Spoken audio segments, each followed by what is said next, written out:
Have you ever heard this before? This is haram. That's haram. You're haram. You're doing that. You're a kafir. You know who you're going to hear that from? The haram police. They're about to slide into your comment section and destroy you. The haram police is there waiting on the corner looking like this, like, hey, they made a mistake. Let's comment. Assalamu alaikum wa rahmatullahi wa barakatuh. Bismillah ar-Rahman ar-Rahim. We see these sentiments being thrown around all the time that you're doing this, you're a kafir, this is haram, that is haram. And people are generally acting out in this manner, and it's really bizarre and really absurd. Generally speaking, these people are referred to as the haram police.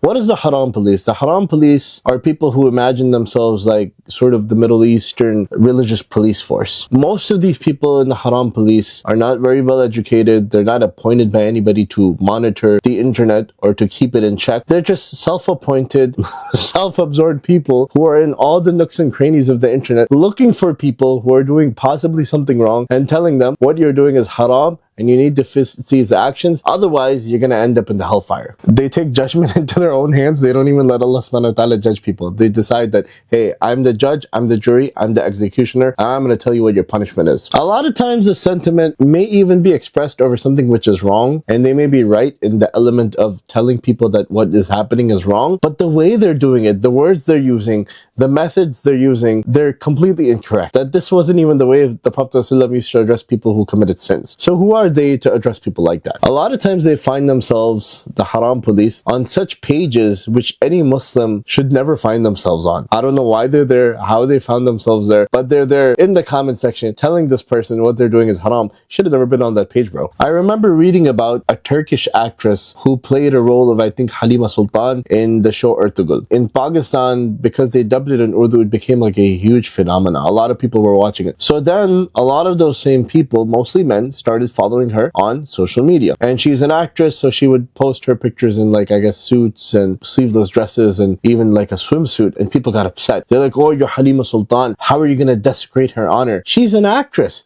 She played a role. She's done with that role now. She's going to continue to live her life the way she was living it before. Playing a role is not going to change somebody so much so that they're going to become so pious that they'll never commit a sin again. People were just in delusion, or either maybe they were thinking they're going to marry her or something like that. So they went into her comment section and they completely went wild. And so I think she like shut down the comment section. I think it was on ARY News or Dawn or something like that, where they wrote it that she shut down her comment section and she said, hey, I'm going to continue to live my life the way I want. Whether that makes you happy or that makes you sad, that's not my problem. People should have never been on her page in the first place. This is a woman who doesn't wear hijab. This is a woman who plays roles in movies. If you're calling her out for doing these things which are impermissible, should have never been on her page in the first place. Many times you will find the haram police on YouTube videos telling people off, calling them jahil, ignorant, an idiot, or just giving half-baked fatwas online. The haram police end up frustrating a lot of people who convert to Islam and come from hedonistic backgrounds. These converts have a background, they're trying to move away from it, they're trying to find comfort and direction using Islam. And the first mistake these converts make, the haram police will jump in. They'll, whether it's a physical mistake or a verbal mistake,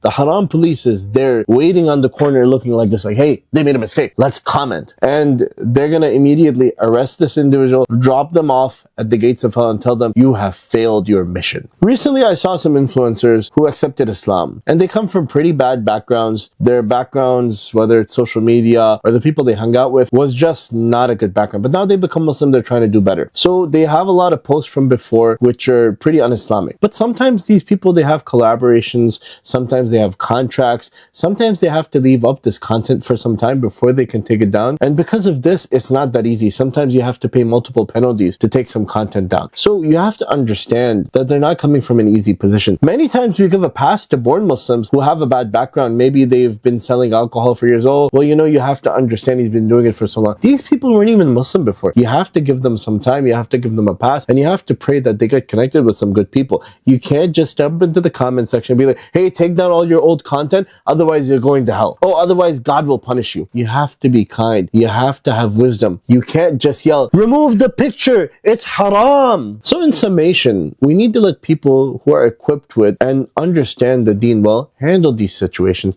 and stop trying trying to self-police the internet, being social media justice warriors. We may even push some people over to the edge, ultimately ending up leaving Islam or becoming so distant from Islam that they don't want to be Muslim anymore. And you don't want to be that person, because you're going to have to answer for that on the day of resurrection. And you really don't want to stand in front of Allah subhanahu wa ta'ala and be answering for some dumb thing you said online which pushed somebody over and made them leave Islam. So may Allah subhanahu wa ta'ala protect us all from the haram police, and may Allah subhanahu wa ta'ala also protect us all from all evil and haram. Jazakallah khair. Assalamu alaikum wa rahmatullahi wa barakatuh.